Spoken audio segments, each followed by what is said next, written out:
because there's lots of things about southern areas, Tasmania and Victoria, and parts of New South Wales, where an example is there was no didgeridoos down here. And the reason for that is that yes, we didn't have ants to eat out the wood. You've got them up in the Mallee and that sort of stuff, but down for closer to Gippsland and Melbourne, it's too wet, you know, so you didn't have that. So we had drums as part of the musical things, and so I say to people that they need to acknowledge that it's important to know that, you know, didgeridoos weren't a part of this part of our society down here. But I want to ask, given that we're talking about societies and given your own background, how have you seen your own way of looking at society, encapsulating what you see? We've got a young lass here who will see entirely different, and we've got people who are, you know, a lot older. But, you know, coming from Hong Kong. Yeah, and so From Malaysia. So again, all of this, you know, you've had to put part of your culture aside to be able to live in a white man's world, if I may say that, in a way that puts their society first before it recognises that yours is one of significance in its own right. So I think that they're the sorts of things that, you know, people don't think about. And to what degree is there trauma in not recognising where you've come from? Like, for some people, well, you know, I suppose the English in itself is you know, when I look at what, I find it really difficult to deal with this because it's the trauma and the ongoing trauma that's have occurred in white society. So if you look at what England did when it brought all of those children out from England without their parents, and then you look at what the Catholic Church has done as well, and I think to myself, that is ongoing trauma in a different way, you know, and I get really angry about this because England's never recognised the problems that they've created around the world by the way that they have allowed their what are they? Not pioneers, but when you know when the settlers, the no, not even that. It's about, you know, just going looking for other land and to sort of the explorers. That's them. But there's never been any recognition of the trauma that they created, and I find that just deplorable. But they would argue historically that it was all within the law. Yes. Except Victoria, because Victoria hadn't been sanctioned to be invaded, to be settled. They just started coming across from Tassie. But that's the historical argument, is that it was law. And there's still no apology. No. Who's no recognition. Right, white man's law, our law, white man's, you know, it's just, that's right. I'm not condoning it, I'm just saying historically that's what their justification. So does it mean that colonization comes into where people come into your land, this is my property, that kind of concept? Because back in Malaysia itself, we are under British. Yes. And before we got our independent 1957, we have Aborigines as well. We call it Orang Asli, alright. And Orang Asli is they are the one that own the land itself. So when Malaysian history started from Malacca itself, so when there are people coming from Portuguese, right, and other countries, and then later on they try to dominate more lands. and then term up that, oh, this is my property. So colonization is that I deserve your land. I come and conquer your land, that kind of thing. Is it correct? That's, And then if you're not happy, we just cut it off. That kind of the way of how people treat that way, and then those the owner itself, the aborigines, they suffer. Even until to now in Malaysia itself, they are the excluded one. Even some of they call it IC, identification card, IC. Okay, it's not the pure like blue card itself. Is brown card. Like a Wow. second class Yes. card. Okay. Okay. Yeah. Really? Still? And yeah, and some of them are living in Pahang itself, like they call it you know Pahang itself is a very forest area, where one of the area is they call it Genting Highlands, where you all know there's a casino there. That area is on that zone itself. A lot of natives people, Okay. they are just been excluded. Yeah. Yeah. And the Malay says that they are the main one that Yeah. own it. Yeah. So until now, Malaysia has gone into this stage, and now thank God that we have the new generation that came out, and they study the history, and they fight for them. Yeah. So that's an extraordinary point that you make. That when we have a generation of people who are prepared to listen to the history, to actually look back, to look into the stories and accept their own place in the story and their own sense of responsibility and so on. In that, the opportunity for, I mean, you were talking about healing earlier, Cheryl. I think the other Is the other side of that, when we were talking before, Chris, was the fact that my brother and I were talking just yesterday around what was truth in all of what has been written or what has been talked about, and how it's been recorded. And so part of the problem with that is that people tend to then put to actually don't even go back to look at that, and then so by not going back and then sort of saying, well, okay, hang on, here it talks about this, and so how can that shift from there to this in terms of historical matters. And so and this is and an example of this is I'll give you is that when Captain Cook landed at Botany Bay, and so the land up there was then became part of the colony, and from Van Diemen's Land down there up to there, and so the Aboriginal people were pushed further and further down from Sydney down to Victoria, and with all of that along the way, people picked up other people's language, and then it became distorted, and so when they got to the missionaries, and the only missionary at New South Wales was a place on the south coast which was called Walliga Lake, and so people came down to, or were put onto Walliga Lake, and they came from off the Monero tablelands and that sort of stuff down to there.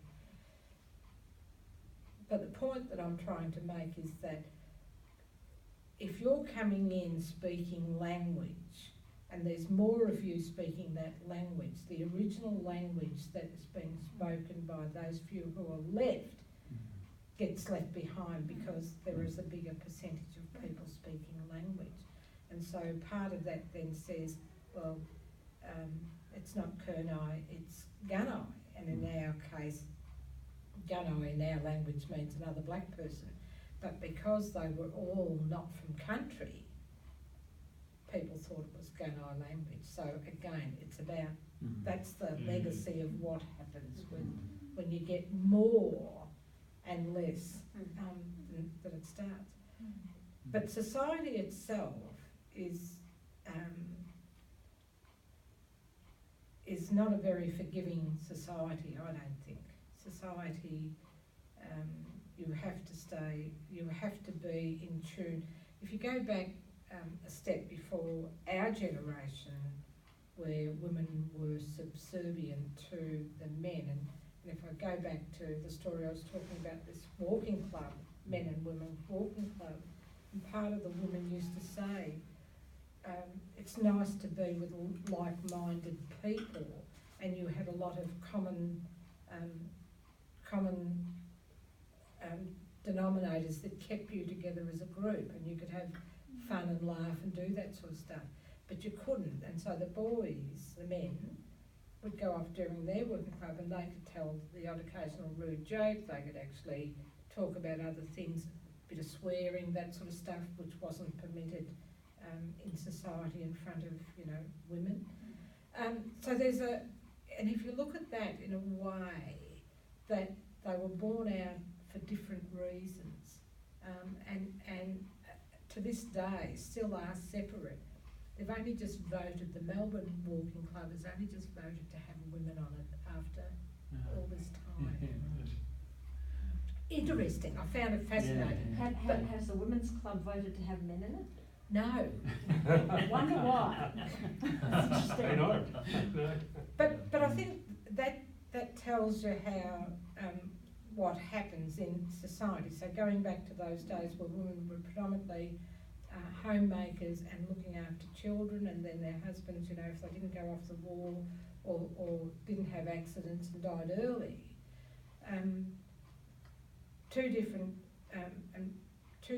people, like women are different to men, and so I don't think we take that into account. And it isn't until you start to get to being an aged person, you start to realise that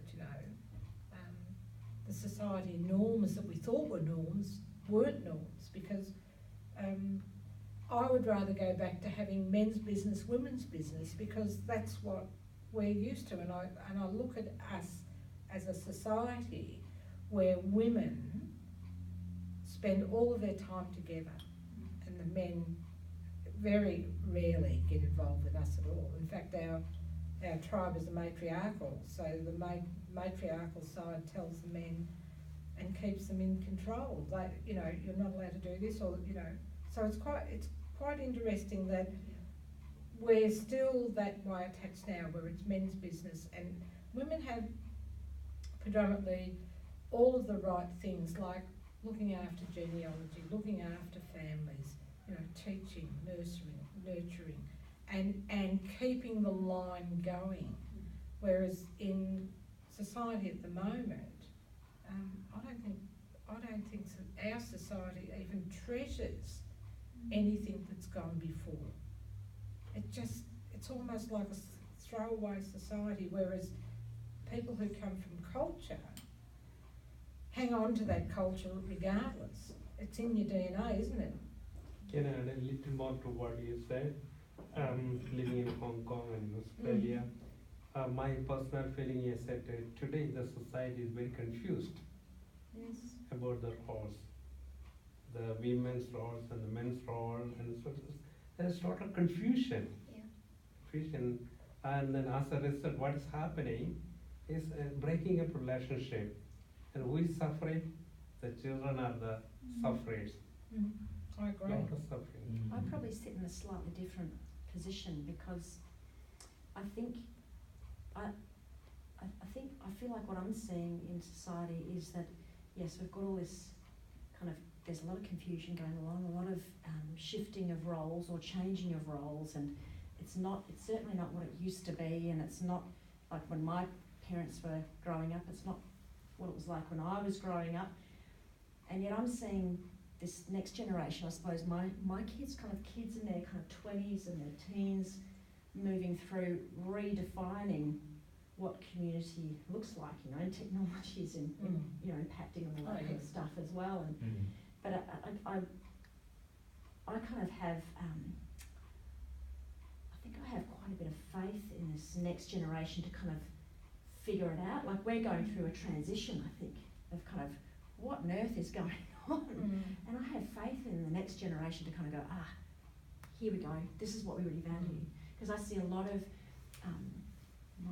my kids and my young adult kids and their friends and extended networks really valuing coming around the table and spending time together, sharing meals and connecting with each other. They're all, I mean, although it's through social media, they're always in contact with each other and sharing each other's lives on a moment by moment basis, even if they can't be in the same room together. I'm of the type that goes, I like to be in the same room face to face. That's me. That's me. I'm not much into social media. And so I tend to kind of go, social media, it's not as good. But if I say that to my kids, what are you talking about? This is really valuable to us. But it's still the relationship, the connectedness. You know, when we moved to Nilma, my kids both went, didn't they? And your kids too. There was a sense of, we're grounded. We've got somewhere to go. So it might, I think it kind of probably looks like, because it's different to what we're all used to maybe. I'm not sure what it is for you. But I think things are changing. I think we're asking an awful lot of those generations. I think there's enormous stress in the kind of under 40s, under 30s, under 20s, who are seeing what society looks like now, what the land looks like now, what the water looks like now, and it's going to be their job to try and fix it. The focus on the economy being the thing that is the preeminent decider of every good. Absolutely. And these kids are going to have the responsibility for making their way through that and endeavouring to make their world survivable. But that's our responsibility now too. Of course it is. They're coming into it, but they're looking at us. I mean, I think we were listening to someone the other day, I can't remember who it was, saying, what are you doing to the world that we're coming into? Yeah. So we've actually got that responsibility too. But I think, I still think that, and I agree to some degree, if you come from a very strong cultural background, and I see that in order for society to stay strengthened, we're dismantling all of the barriers that keep society tight. So custom and law. Custom and law, from our point of view, it's custom and law, and we're not allowed to practice that because we have to go to a white man's law. But that's what has dismantled our way of life.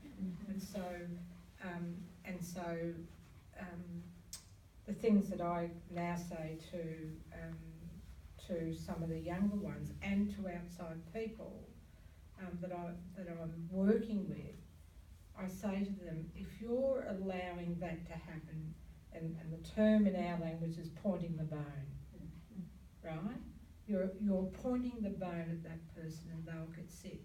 And like that strength, or the strength of that knowledge around, and you probably might have heard the story about if you go north, you've got to be careful that you don't get sung. Or in our case, where people have gone north to live, they end up getting very sick and nearly dying. And that's about their spirituality and the spirituality of the owners of the country on which us blackfellas have invaded them. So again, it's about being able to actually live within those confines and be strengthened by the fact that you understand custom and law. So when I say that to people down here, they look at me and say, what the hell is she talking about? But it's true. If you behave wrongly on country and you're doing the wrong thing, and it still exists, although we don't naturally point it out to people, but people end up being punished through the family situation, siblings may, and it might be they end up dying in a car accident, but it is still punishment in a way that we see it. So, and when I do smoking ceremonies, I have my grandfather's photo on my kitchen wall, and as I walk out the door before I go, I say to him, am I doing the right thing by doing this? Because nobody else is going to step up and do it. So I think, well, okay, it has to be done. But what I see is I get and see in the photos of the smoke all of the black man's faces in the smoke. And that tells me that I'm doing the right thing, right? Yeah. I had, I'll just digress a minute for a minute. I was asked to go and bury a 5,000-year-old woman and her baby's body. There's an island down in the Gippsland Lakes that was a women's island. They gave birth on that island, and so part of the water had washed up this baby's body and woman's body, so I had to go back there. And I said to my brother, who asked me to go and help, I said to him, do I need to do something to protect myself? Spiritually, in doing this, I wanted to make sure that I wasn't going to be put in a place where I would get sick or what. So I said to him, you know, is there something that I can do? He said, no, you'll be right. And I would be right because I am a Kurnai woman. And this was a Kurnai baby and mum. And when I got to Pt2, which is where one of the massacres are, and to go to Bulpul Island is like walking from here out to the car park. And I was waiting for the boat to come and get me, and this pelican flew across the waterways straight at me, and I thought, oh my God, what's going to happen here?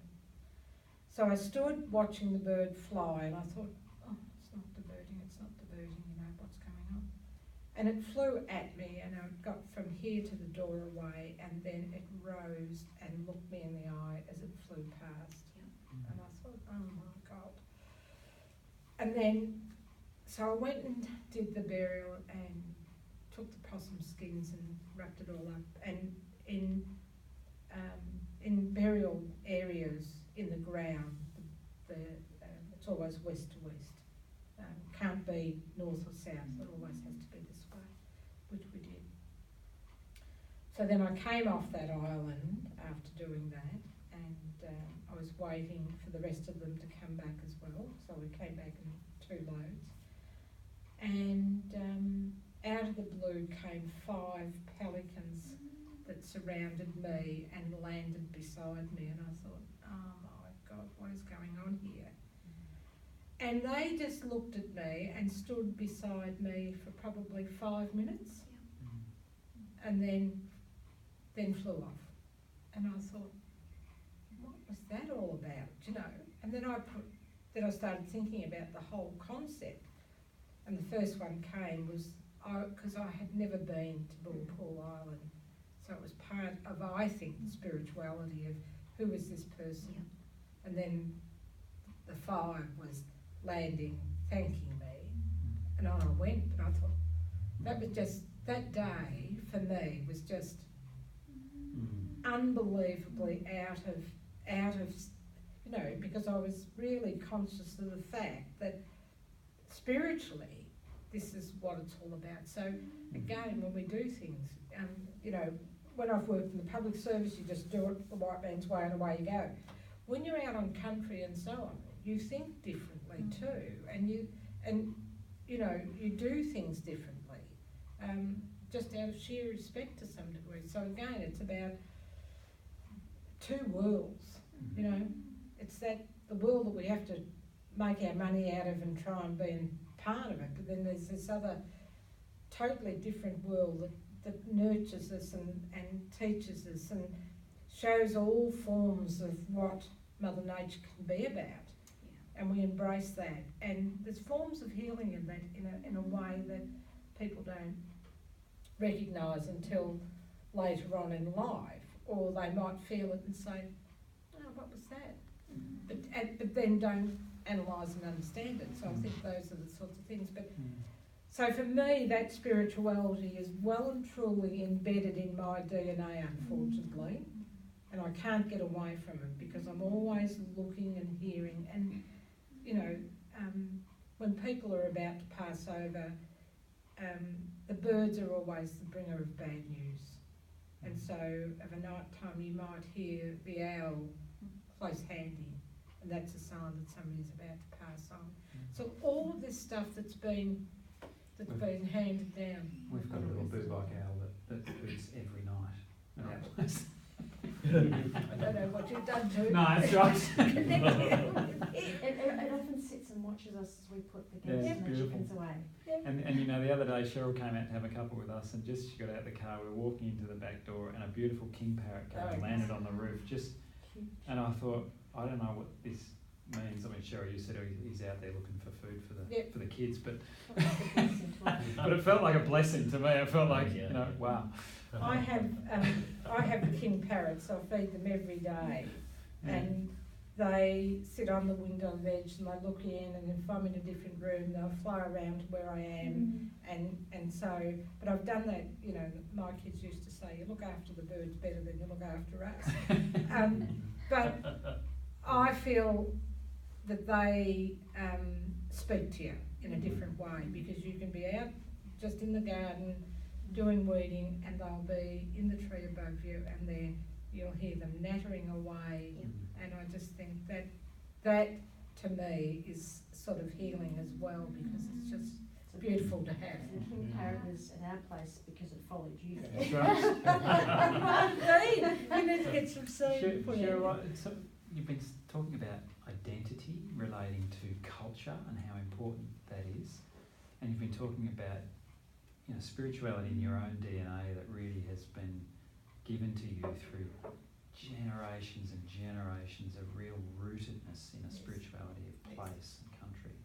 And one of the things that occurs to me is that I've often heard that, and this is a theory about Australian national identity, that it's confused and troubled because it won't acknowledge the depth of the reality of the colonial story. And so we try and find identity in narratives like federation, Gallipoli, mateship, these kinds of constructed identity markers that don't quite do it for us, and they don't do it for us because underlying that is this unspoken trauma that we're living with. It's and a lie. Yeah, and until we can somehow go back there, we won't actually get that cultural identity that you're talking about.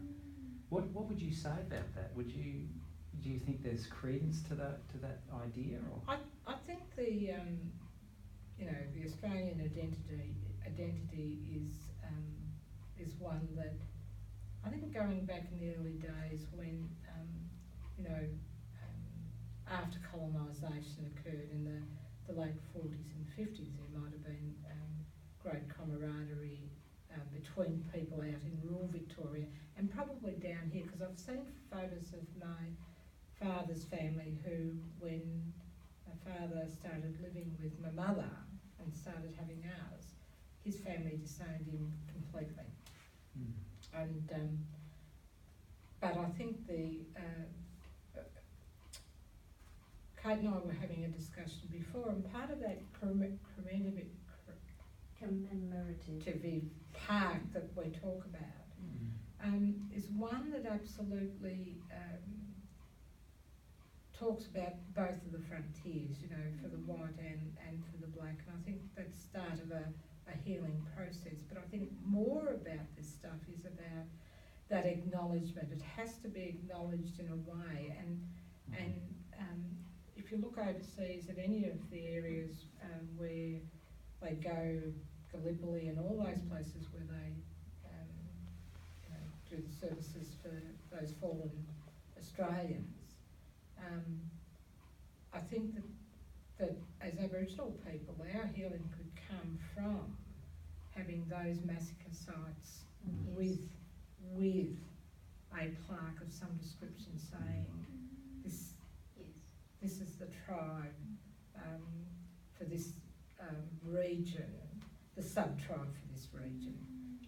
And actually then I think the conversation goes a long way, and I think that by recognising warts and alls that these things happen, the healing has to start from within. And a lot of people want to speak out, but they're not sure that they can speak out because people that they are friendly with will, howl them down and that sort of stuff. So the conversation becomes harder for them. And so when they want to have their voice, they're quite often said, you can't talk about that sort of stuff. And it's very interesting. A friend of mine who was a teacher just recently, we were doing NAIDOC week, and Tim whispered in my ear and sort of said, going back to the early days, they still talk about burying the babies and the women's and the men riding along and hitting their heads, and babies' heads flying off, women's heads flying off, that sort of stuff. Horrible stuff, I know. But I think that they're the sorts of things that you have to expose. It's no different to any of the other wars that have gone on either, where people have been killed, but you have to recognise that these are the things that have... But Cheryl, when I was growing up, in my growing up years, we were taught lies in history class. We were not taught about what really happened. We were told that it was a benign, peaceful, helpful invasion. And I can remember being belted by my father when I was a teenager and had started to read. And I challenged him on his understanding of Aboriginal history and the invasion. And he belted me because he told me that I was so disrespectful to the wonderful people that came and helped the Aboriginal people and took the children that would otherwise have been badly mistreated and neglected and blah, blah, blah. And that was what was in school. And it's only now, I think in the last, 20 years that schools are actually telling the truth. So there's hope in that. Oh yeah. Isn't there? I don't say that there's no hope. I think that the movement of people, if you look at the number of people that walked over the bridge at Sydney to support the cause, and if you look at it, if you go back through and you look at sort of like all of the stuff that happened, like the walk out at the Gurindji people did and that sort of stuff, was all about their own dignity and fighting for their own dignity to be recognised as being hard workers and so on. So I think that there's a lot of Australia's very good at shooting down the tall poppies, and I think in some ways that is said of any sort of group. If you, in fact, I've got to say that in Gippsland, we in West Gippsland, which is this end rather than the eastern end, people don't like us because we articulate and we're very strong in our identity and tell it as it is. And so if you tell it as it is, they don't want to hear it, but they get told anyway. And so now the story goes that you can't go into West Gippsland talking that sort of rubbish because it won't be tolerated. So again, you stand on your principles, I think, in terms of how you go about doing things. But I always say that the best approach of doing things really is to make sure that everybody's on the same wavelength, because you can't move forward until everybody's caught up with it. So if you... It's got to be truth. Yeah, there has to be truth. I was kind of going back to what you're saying about, that conversation we're having about the kind of the fields of crosses and Yes. and so on. And one of the things that's really marked about those ceremonies is the Turkish and the Australian Yes. people kind of coming together and forming bonds, Yes, actually, yes. from the history and going, well, this is what we did, Mhm. and actually naming it and so on. And so, and one of the things that so many people have in common is actually marking a place where someone has died. Mhm. Whether it's in a cemetery or whether it's the white bicycle from a cyclist being knocked off, or whether it's a cross on the side of the freeway with flowers around it or what have you. And when you speak of the massacre sites, that's just, it's just staying with me. You know, our conversation is thinking, I wonder what would happen if this quiet movement happened of just this, whatever it is, not, might not be a cross, but something getting put there by family. Yeah, exactly. But I think the other side of that is that, you know, from a perception of what it would look like wouldn't be crosses. No. But what it would look like would be, they may even be poles, commemorative poles with art and design on them that tell the story of Yeah. the Kurnai. So it would be about that acknowledgement. And so, to me, those poles or any of that sort of wood sort of stuff would be a beautiful environment, and not, because I look at crosses as I'm driving along and I think a sad situation, you know, somebody's died there, and then you get the area where people want to go back every year and lay a new wreath or a new flower, and then council doesn't want that to happen because then it becomes, It gets you know, untidy and all the rest. well, plastic apart goes from that, everywhere. it's also, you know, they're worried about that if somebody parks a car close to the road Yeah. or gets hit, it's another fatality. Mm. So again, we have to be respectful about those areas. But what's wrong with putting something there that says that people lose their lives? Because it's no different, just because we end up burying them in a cemetery, you don't always go to the cemetery to do the stuff, but you always remember where they died. Yeah. It almost, and I'm going to use this term very, very carefully because I don't want it to be mixed up with how the Aboriginal people use it, but it almost becomes like a sacred site in itself. And that's true. And I think that I think where death occurs, whether it be white, black, brindle, anything else, they are sacred sites because that's part of where, you know, the spirit is. And it's hard to get away from the fact that where I've known people who have lost their lives just locally, it's difficult to drive past there and you do remember who died. So, you know, if you have something that, if it's just a plaque on a tree, if they've hit the tree, why not put a plaque on there rather than the cross? I'm quite struck by something you said, Kate, in relation to the coming together of Australian memorial and Turkish memorial, and you said something when you said, look at what we did together. This is what we did.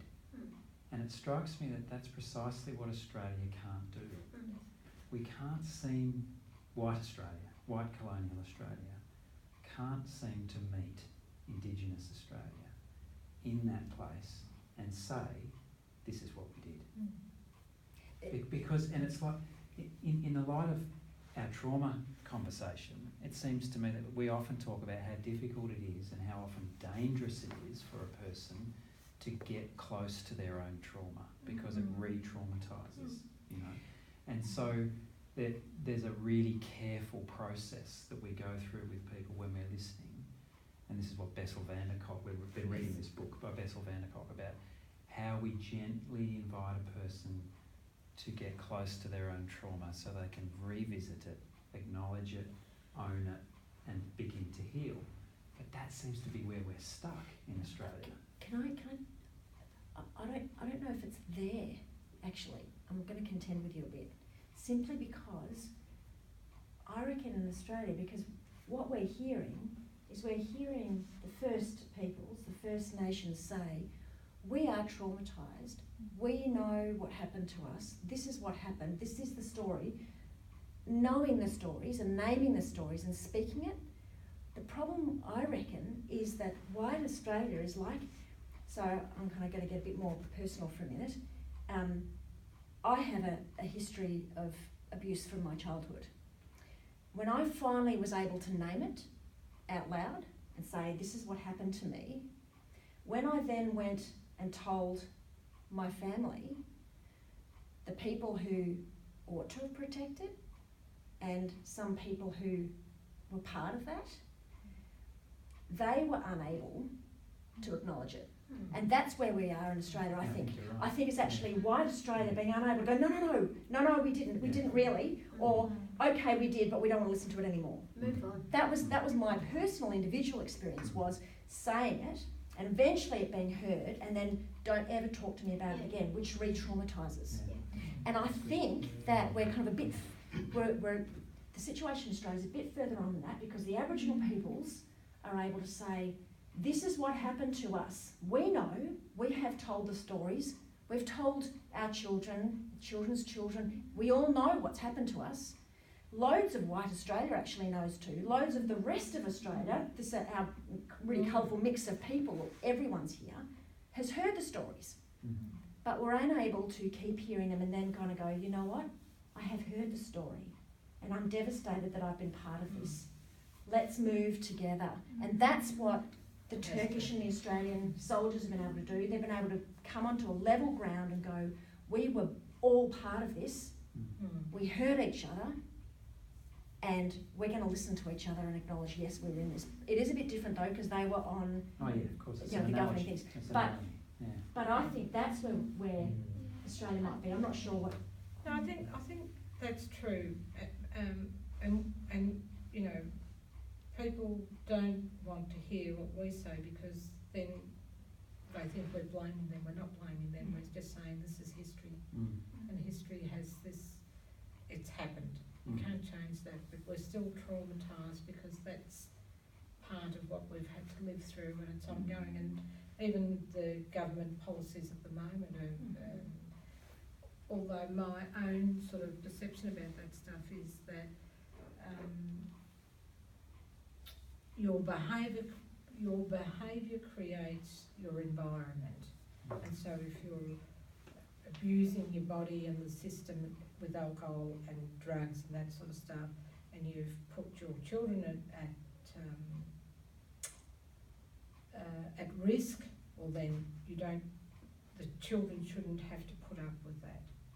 So, but at the same, and I've said this to our mob, you know, I've said to them, you lost your children because of your behaviour and so on.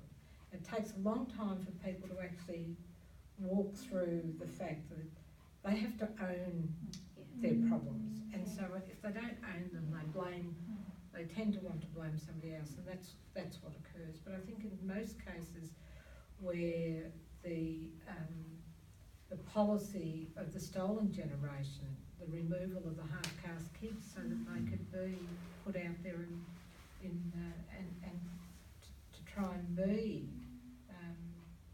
able to fit into society, because that's what it was all about, is sending them out to work, making sure they fit in. But I think the reality is that the government and the people that made up that policy forgot that these people have memories of their families. They have memory of the good times, and then they're sent into homes where they're abused. And is that a fair thing? No, it's not. So again, we as society have to look at our own ideologies around how do we manage to actually get the system right. So, and in some cases, for those people who are good at fostering and have done all of the good things, but for those other ones who aren't as good, we have to weed them out of the system so that they don't hurt people. It doesn't matter whether you're black, white or red, or kids shouldn't be hurt by those sorts of things. So again, but it becomes too big a process to be able to do that. But I think going back to the other thing is that there has to be a movement of some description of like-minded people saying enough is enough on both sides, and then moving on with how do we actually close the gap? How do we actually make people's lives better? It's the people's lives that need to be healed. It's the towns need to be healed. It's Australia needs to be healed. The history. Well, it's about the history, but I say, I would love to be able to say to people, I am Australian. I'm not Aboriginal Australian, I am Australian. And that means that when I say that, we've healed as a nation, but we can't heal as a nation until we recognise what has occurred, and how do we go about healing people? How do we go about writing right policies? How do we go about nurturing people who are less fortunate because of the colour of their skin? You know, and even today,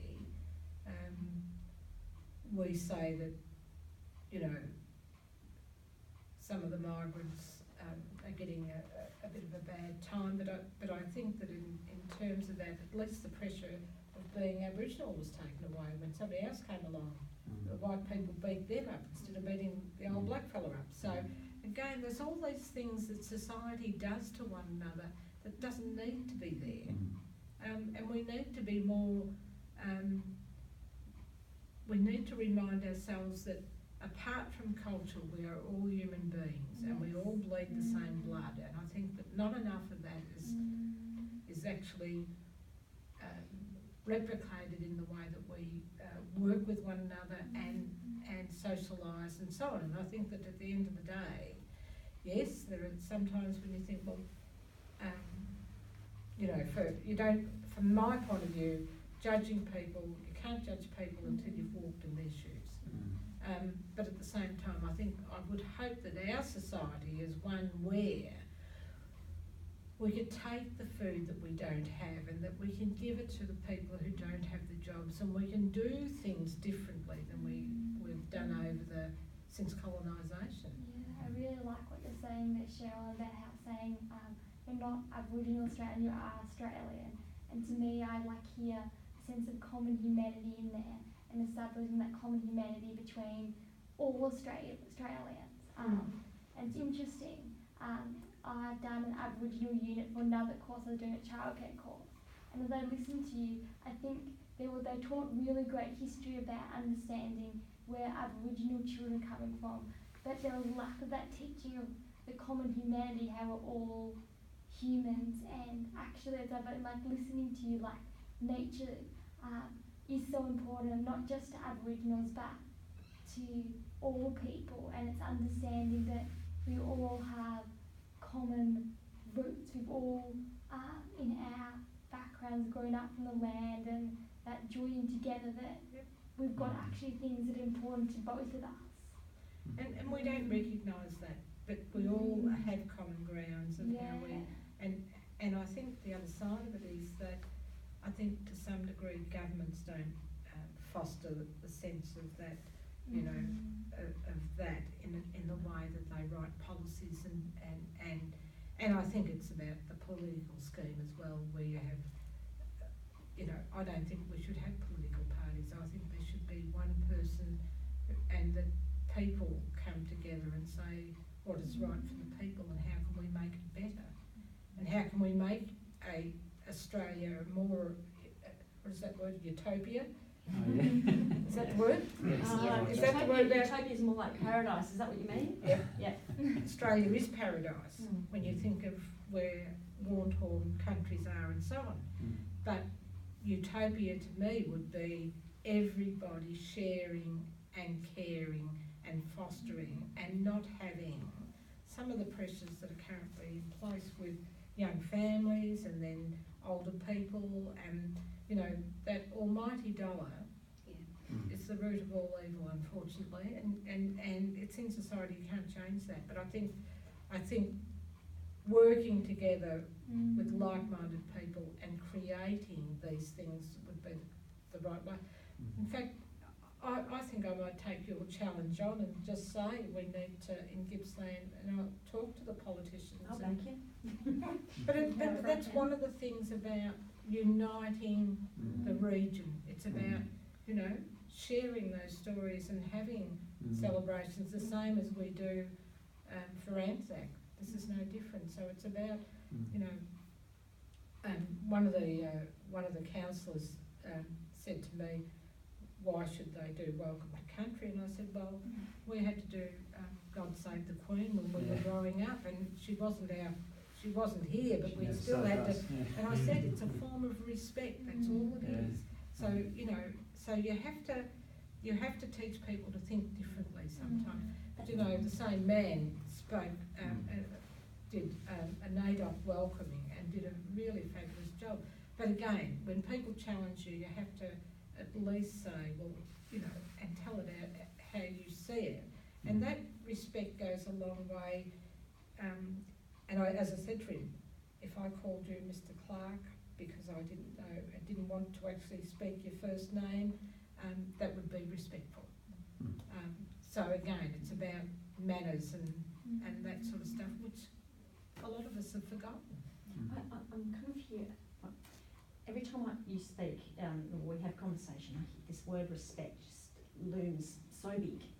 And before there was something, I'm not sure who said it, but there was something about what is the shifting point in the healing of Australia, and one of the biggest hurdles for anyone who's been complicit with abuse or trauma or has committed it is actually admitting it, because there's such deep shame involved in that, and shame undermines people's sense of self-respect. So there's something in there about how do humans respect one another when they're struggling to respect themselves, and they can only the story of trauma, being a perpetrator or a supporter of, is one where to maintain self-respect you've got to deny what you've done. So until that denial is owned and the shame is faced and dealt with, which is really painful and difficult for people, which is why they don't do it, until that's done, the really profound respect won't be able to land properly. And I reckon the welcome to country, by saying, Cheryl, will you welcome us to country? It's one of the few ways that we can say, look, we want to acknowledge our humility here, that we've been part of that history, and this is actually your land. And yes, it's really complicated because there's all this land ownership and property and titles and all this complexity that's been put in place since invasion. But it's the one beginning spot of saying we want to offer our respect. And I think that throughout all of it is that society is very quick to judge, and I think that the judgment, there shouldn't be. I know that we're all individuals, but I think at some point in your life you have to say, well, I'm not going to say anything about that person because I need to think about their behaviour or society's behaviour in a way that sort of says,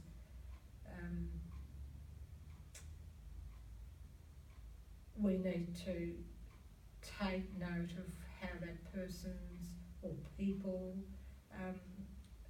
felt during a course of trauma in their life. And trauma isn't about death and dying. Just, like we had 2009, we had the fires come through at Pt2, and our next door neighbour was very traumatised by that because they were fearful of actually being burned out, and we were all sort of like had been on watch for the week, and then Black Saturday came and so on. But I think the other side of that is, and I said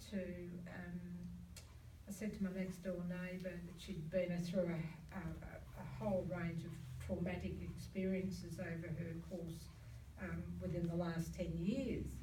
And I said to her, you need to let go of some of those because, or you need to go and have a think about how you're going to heal yourself, because if you continually to actually talk about this and she wasn't blaming anybody, but she was talking about it, and I said to her, Liz, please, you need to stop because you're traumatising yourself all the time. And I think that what happens is we get wound up in that scenario of reliving all of that, when in actual fact we should be looking for what are the solutions to all of this as a collective, so that if I came to you and said to you, Kate, would it be all right if I came and do a smoking ceremony on your property? And you said, oh, I'd love that.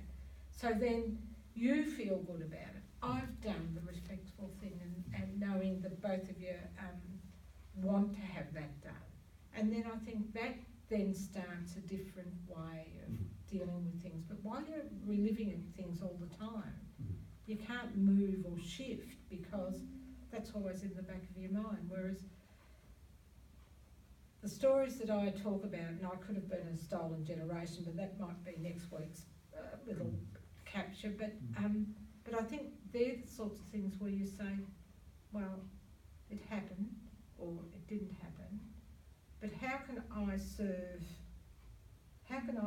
my community? How can I serve the broader community so that the focus is on the goodness that you've got within you as an individual, to be able to shift some of the difficult people that might question the way that you think about things. So I think that there's the potential to be able to do some of this stuff, but it's a matter of recognising what it is you want to do rather than not want to do.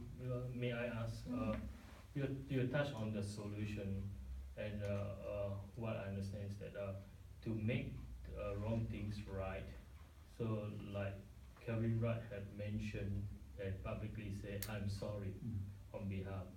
Does this solution acceptable, or how does it impact by saying sorry? He did that in a way because he wanted to do it, and that's a generous way of him dealing with it. But it's not the whole of Australia. So, for example, because we live in West Gippsland, which has probably got 45,000 people. Your guess is better than mine. I think that's what it is. It's growing. But and it's all rural little towns that surround two major towns. When we work together as a team of people, and you get the like-mindedness and the trust of people, and people asking, can you come and work with us? Or can we use part of your language? Or we want to make like the park with the frontier fighting and that. That is part of the healing, and the more that goes on within the areas, the better off people are able to see, because the majority of people then who are on our side hound out the people who would never allow it to happen, and they might be the one out. So again, it's about how societies work together with norming and forming and doing all of that sort of stuff to get to a very good basis of where people feel comfortable, where there isn't, and the church group said to me, I work with the Anglican church group, and they said to me, racism isn't your problem. Isn't. It's our problem. It's up to us to stop racism. We have to call it out if we hear it in the streets. We have to teach kids. And look, we're getting more into, we're doing more things in primary school, we're doing more things in preschool, where kids are learning about culture, and kids don't see colour, they just see people. So again, they're more accepting than as we grow and have our own ideologies about what's acceptable to us. So I think there's a lot that we can do as a collective group, but I think that there are some people though who would never ever accept an apology, because that's the way they are, and so you have to have you have to be able to forgive. You may not forget it, but you have to be able to forgive, and you have to be able to get on with life, so that the trauma that you're feeling isn't there and stopping you from giving or being. And I think we've lost the art of doing that. It's A a lot of really us. tough call for people who've been abused, I reckon. Oh, look, it is. Because, like, I mean, I can go, my own capacity to forget is actually very good. It was a protective tool as a kid to forget.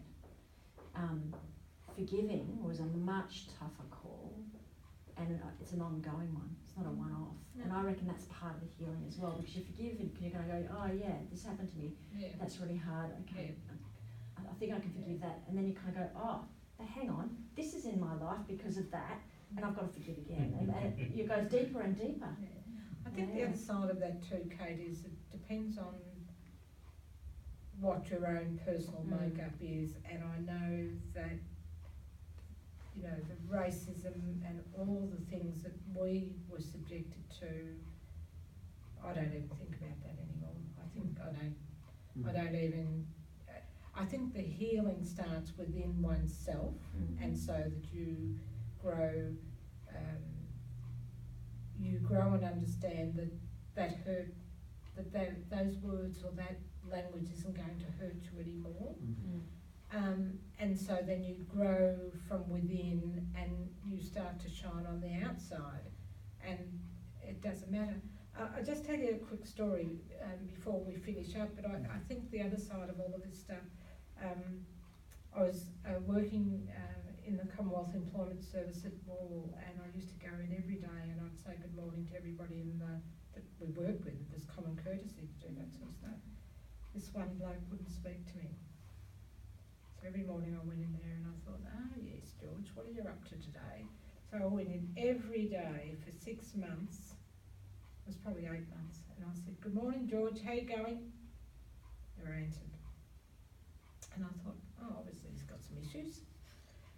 So then they were having a training session around interviewing clients, and then they were doing an interview, the process of interviewing Aboriginal people and what to look for. And so they asked me, would I come in and take that training session, which I did. George happened to be in there. And so I started talking about, you know, a whole range of things relating to Aboriginal clients and the racism and a whole range of other things, but predominantly they did want to work. And so then I left the room, and then after the training had finished at 4 o'clock, I hear this knock on the door, and it's George. And George comes in and he says, can I have a word? And I said, yeah, sure. Sit down if you like. How can I help you? And he apologised for his ignorance. He apologised for his behaviour. He apologised for everything. But we ended up sharing a car to Dandenong with. But at the same time, it was his ignorance that was stopping him from looking at, you know, the fact that I don't know why ignorance in some ways makes people behave differently, but I thought, you know, manners and common courtesy and respect would be the first thing. So again, you can change people, but there are some people that you can't change. But I think I never held that against him. I don't hold anything that's happened to us. I've never really let it be the barrier to moving forward. And I used to say to my brother, who was a lot darker than me, I used to say to him, sticks and stones will break your bones, but names will never hurt you.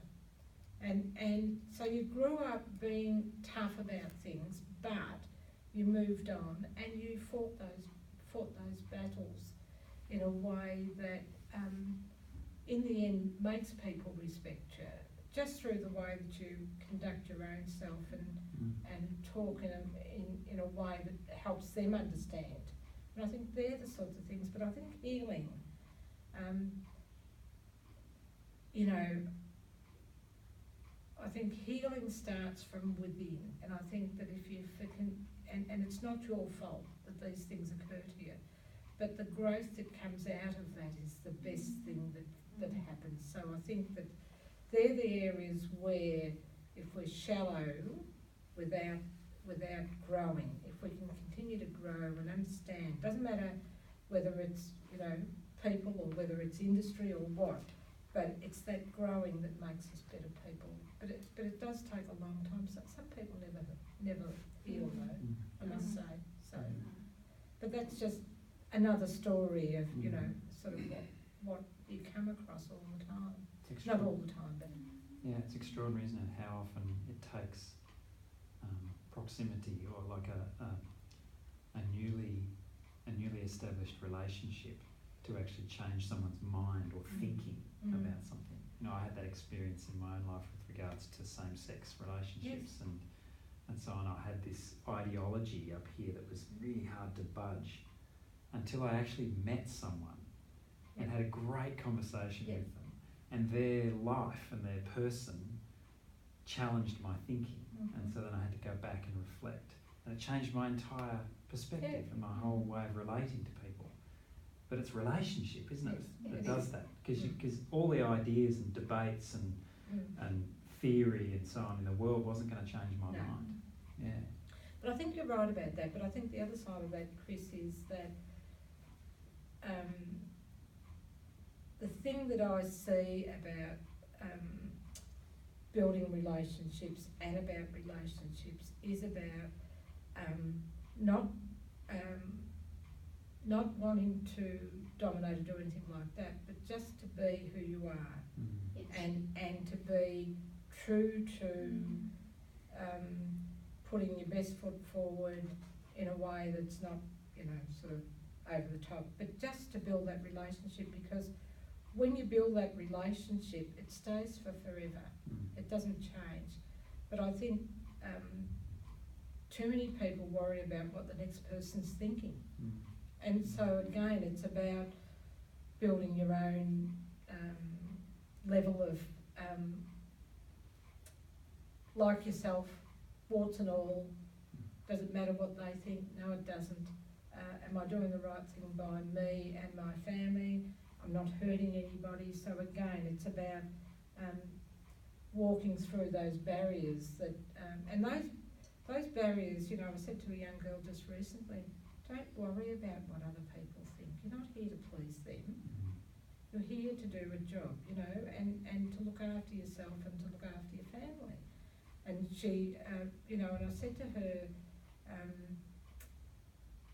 that's what's important, for you to feel right within yourself. And she says, well, I've got some of these anxieties. And I said, well, those anxieties are created by the way that you're feeling about how people perceive you to be and how you want to be. I said, forget those, put that aside. And I said, go and look on YouTube and get some meditation going and get back on the right path.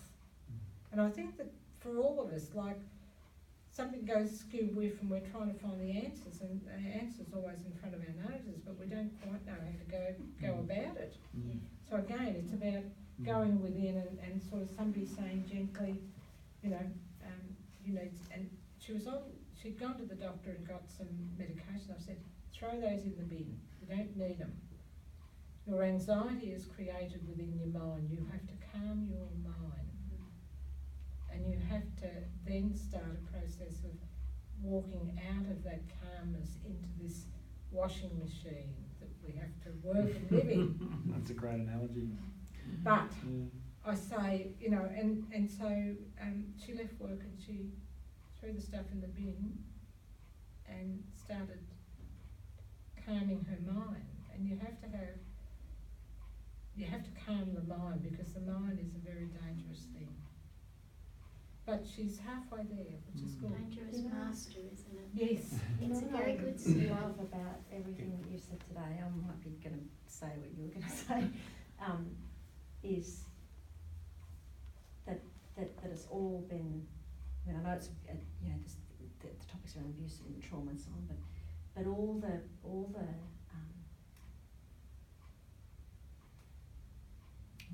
my mind's got so many things going on. So it's the abuse, the abuse of relationship. It's the trauma, the damage that done in relationships, and the answer is the healing of relationships. It's all this deep relating where the healing space takes place. And earlier when you were talking about land and your connectedness and whether the birds are singing or not, and with the pelicans and so on, and the spirituality of land, that relationship there being healing, and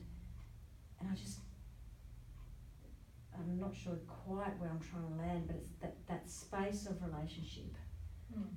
If it's the relationship that's damaged, that's the place where the healing has to go.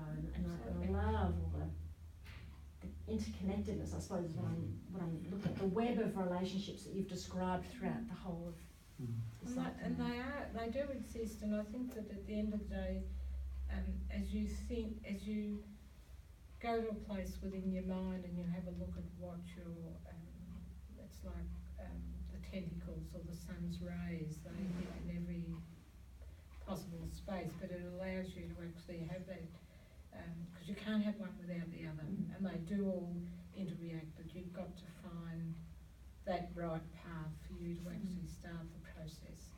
And so, and you know, with my young girl that I work with, it's just, you know, you have to remind them that they have the capacity to be able to do this stuff and to come out of it a better person, and then to come back into work and into life, and not to worry about some of that stuff, because it can be overbearing. As far as I read the articles about the history of Australia, when the colonial powers, when they came here and they brought some sickness and this one, they said in 35 years time, the Aboriginal population came down from 60,000 to 2,000. And a lot of people died fighting or sickness or everything. Now, my question is that you generally believe in the spirit. So, how do you, as you mentioned about solution, what do you do with the spirits of your ancestors who died a natural death or a cruel death? Is there anything you do? What happened with them, you know, across the whole of any of Australia, you'll find that, you know, our the old people were left behind, and they were either wrapped up in possum skins and put in trees or in trunks or in rocks and that sort of stuff. But the spirituality still exists. It's still there. An example of this stuff is that on still nights, if you go back to Lake Tyers, and Lake Tyers sits right on the peninsula of a lake, and then there's the ocean, right? And so down on the eastern side of Lake Tyers, across the lake, was it was a corroboree area. And if you go out at night, you will hear them chanting. No two ways about it. And it, you know, so, and that's not to be fearful. I mean, you know, life throws a lot of things at us, and we try and muddle through to say, well, what the hell was that? You know, but in the essence of your own culture comes that spirituality that absolutely beds everything down. And an example of this sort of stuff was the other night, I was at home by myself, and I could smell perfume. And I thought, now whose perfume is that? You know, and it was my sister's perfume, she's been passed over for 4 years. But again, so the spirits are always with you, and you're always recognising them, and they come when you least expect them to. So my theory about this stuff, for my own spirituality and so on, we live in, the plane that we live on now is solely for our body and our purpose in life as we go through it. When we're ready to pass over, the plane that we're passing on is another life, and another area where we absolutely recover from our horrendous disposition that we've had on earth. So you go to the next plane to heal, and then your work doesn't stop, you go on. So evolution to me, or reincarnation, is well and truly alive as far as I'm concerned. Would it be right to say, in your view, Cheryl, that when you speak of another plane, it sounds like the other plane is still profoundly present to It's only like reaching out. so it's not like No, it's up not. in the stars It's somewhere. not like isn't when it? we think of God being way up the top there, Yeah. right? It's Yeah. to me, it's beside us. So the ancestors who live in that other plane are with you, Yes. present to you, Yes. speaking to you through land and through creature and through Yep. rhythm of life and so on. There was Yeah. part of what we were talking about earlier about end of life. Yep. And we were kind of talking about that liminal space when people are kind of hovering between life and death, and that sense of the spirits of people, your Coming. people calling you on, and that kind of thin kind of liminal space which is kind of neither one nor the other, but it's kind of like this Yeah. gauzy in between. It's almost like sort of if you look at the sun and you see when the sun is hot or the heat coming off the road or something like that. To me, it's that close.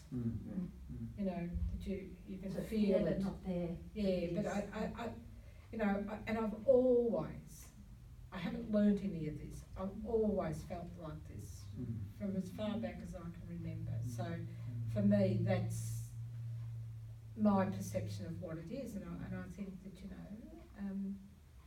and a funny thing happened. Same thing. My son had a cross between a staffy and a boxer, and he was always a beautiful dog, beautiful family dog, and he was 13 years old, and so when I used to go and visit Scott down at Warrnambool when he was in Victoria, Ockie was always laying at the fridge because it was a warm spot, but it was also food. So Always when food with us. yes, so when they went back to Western Australia, and I said to Scott, "Do you want me to look after him?" He says, "No, Mum, I want to take him with me." Given that that they probably should have put him down, but anyway, he died on the way over there. So Scott and Janie had always had my mother's towel in their car, so they wrapped him up in Mum's towel and off they went to get to where they used to live previously. And so, and they buried him, had a wake for him with their friends or all of their friends in that town. Anyway, when I went back to Warrnambool, I walked in the back door and all I could smell was Ockie. Great. Yeah. Yeah. You know, and I said to Scott, "Can you smell him?" And he said, "No."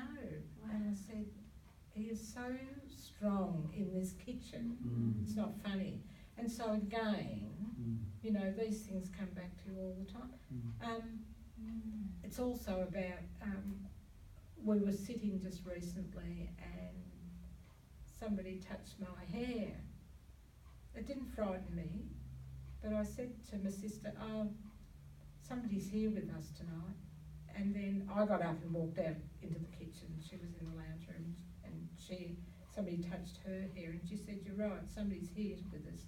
But it wasn't anything that you'd be fearful of. It was just, you know, just a presence. That it doesn't always have to be nasty or any of that sort of stuff. You just have to recognise them, and that's about, you know, not knowing the science, but it's about knowing that consciousness around spirituality and spirits is always with us. So for us, but we are, as a society, the Aboriginal society is very, very spiritual, you know, terrible. Are there any other questions? We're probably heading towards, it's been a wonderful time of listening and sharing, and that takes a fair bit of energy actually, doesn't it? There's a lot to hear and a lot to feel. So as we head towards time to gather up and go home and rest, are there any questions? I've got a quick question. You touched on something really interesting with that spirituality, and so this sort of semester we've been learning about spiritual care with like an abuse and trauma. So if someone, and the Aboriginal spirituality seems very rich and a bit different from other spiritualities. So like, what would be one thing that you think that like a person would need to be aware of when they're providing spiritual care for an Aboriginal person? It's funny you say that. I was talking to an aged care unit just the other day, saying that, and just saying to them that the spirituality is all around that care towards end of life. Is about understanding that the spirits are around, and if you're a nurse or you're a doctor, that these are the things that will occur, and that they always go back to language. So they may never have spoken their own language, but they go back to language. And so part of that process is just saying to them to be sure that they speak clearly and loudly about what they're going to do to the person if they're going to have to administer medication. Because sometimes they might think that, you know, if you don't say anything and they touch you, they might go like that thinking it's, you know, and they're not seeing who it is, but they might think it's a bad spirit. So it's about actually telling the staff how to behave around that process. And I think the other side of all that stuff is asking them what they would like to have in the room. Some people, you know, sorts of different flowers that they may have grown up with, but I say to them also to make sure that that their families, and their families may be big families, but they're allowed to come through and say their goodbyes, so that you make sure that whatever hospital there is, that they're able to do that, because that's just so vital to be able to say to them before they die, and even after they die, to be able to go through and pay their respects. And that's, you know, one of the things that hospitals don't think about, what the gathering would like to see happening, or what can they accommodate. So it's educating people that we all have some journey of respect that, you know, people would want to come and see. Some people want to see people in the coffin, other people don't want to see that, but they will go through and say their goodbyes. Thank you, Katie. Any other questions?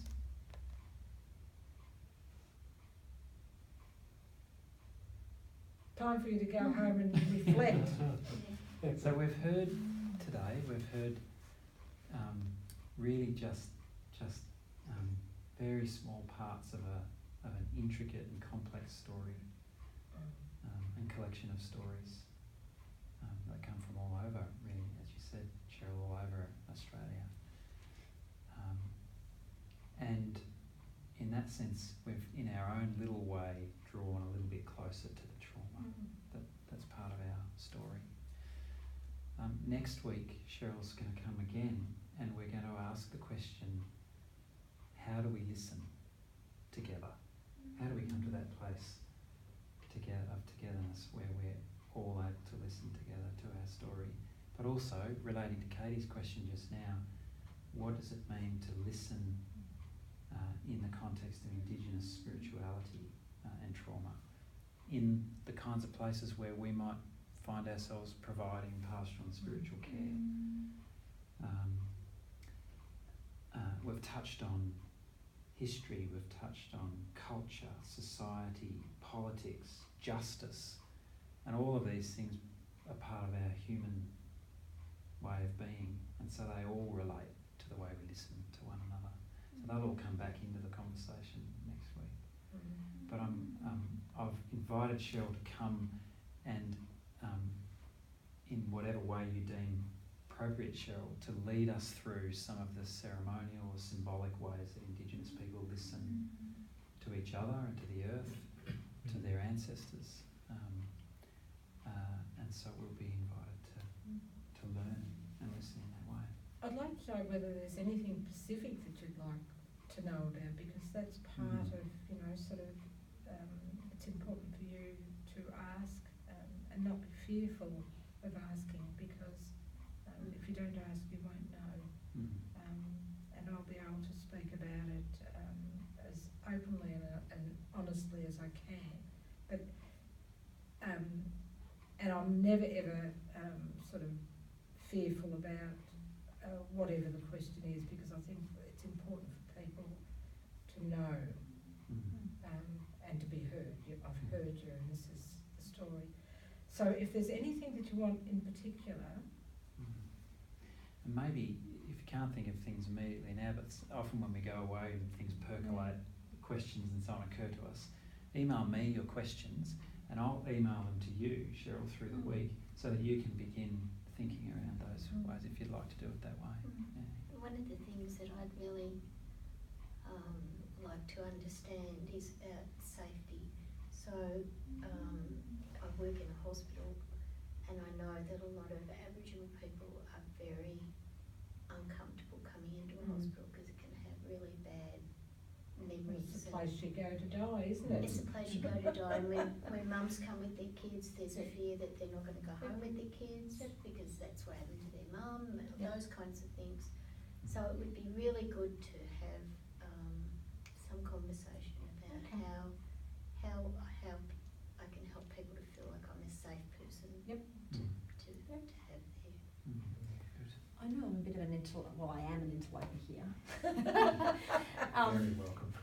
But just You're a guest. yeah, but it just occurred to me that, you know, Kurnai woman, and we're here in a classroom, kind of Wurundjeri country, nothing wrong with that.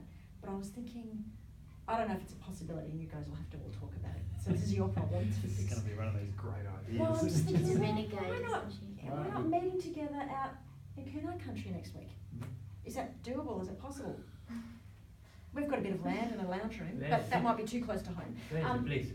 So Where's the place? it's about 50 minutes kind East. of that way, I think. That way. Is it? East. East. Maybe what we can carpool. Anyway, that's just an idea that I just kind of suddenly Well, I thought, think it's you know, fan- imagine if you're actually breathing the air, hearing the birds. Oh, okay. Nature. Connect with it. Well, let's take a quick doodle poll. Assuming there was transport. Yeah. Look, that's certainly a possibility that I'm open to. Maybe if it would have to be unanimous. But even if it wasn't on Kurnai country, if it was on Wurundjeri, it wouldn't matter. It would be It like was outside. just outside, Outside you would be know. great. Yeah. And Absolutely. you know, I'd rather do it out on Wurundjeri country and pay that respect to their land. But the same thing, we could sit out there and you wouldn't have to worry about, you know, heading out into Gippsland in any way, shape or form. And you wouldn't have to Could we get back permission of for the the people next door to be on their land? roads. Because they've got native trees in there. Yeah, maybe. Yeah, we could do it potentially. Sorry, Or we could- I'll just be quiet. Or we could just go down to Giles Park. Yeah. Or we could, you know. Yeah, just park. Look, leave it. It's a fantastic idea, and I think why don't you all think about it for a night? Email me tomorrow because I'll be tapping away, marking papers and things tomorrow. Give me a sense so that you don't feel under any pressure either way. And if we get a unanimous sense that we could go somewhere else, whether it's Giles Park or Kurnai Country or whatever, then we'll work on that. If not, then we'll find an appropriate spot outside, just around here somewhere. And, that's a big. There's just no native plants out the Yeah, I know. Well, there's a few grevilleas and things. Out but, the you know. front there's some big trees. Yeah. I'd like to thank you for listening. It's very nice to be invited, but it's nice just to tell the story, and you know, you'll go away and reflect on that sort of stuff, and you know, you'll be able to remember that if you come across another Aboriginal person, you'll remember some of the bits and pieces and connect the dots. I'd like to thank you for being so generous and being so vulnerable with us. No vulnerability, it's you know, you have to be happy in your own skin, and that's part of overall development, but sharing knowledge and sharing stories is one of the best things that you can do. So, you know, like that's a great starting point for anybody, and you know, I'm happy to do that because I think that listening to your own stories and where you've come from, you know, and your own philosophies is another way of building a relationship. You know. So it's really good. Well, go gently and carefully on the journey home, Cheryl, and all of you We'll be also. racing you on the road. And we will Thank see you you. again next week, either on Kurnai country or somewhere around here. Whichever. We'll Thank work you. that out and I'll communicate that clearly through the week. But yeah, go gently and safely, everyone. We'll see you next week. Got to go and find this freeway. Yes. Oh, yeah. Yes, yes. I'll I'm just switch really these off. confused about. You're not the only one. Really? Oh, yeah. Just hang on, I'll turn this off. It goes really well, then get stick on the round. Because I get all three separate things, I just don't get. And then. They're as examples. soon as you get So, past So you that, pick one? hang on, just Yeah. Oh, three very can be awful. sorry, Yeah. I'll just switch this off. Really awful. Yeah, so you got to, it was worse before they finished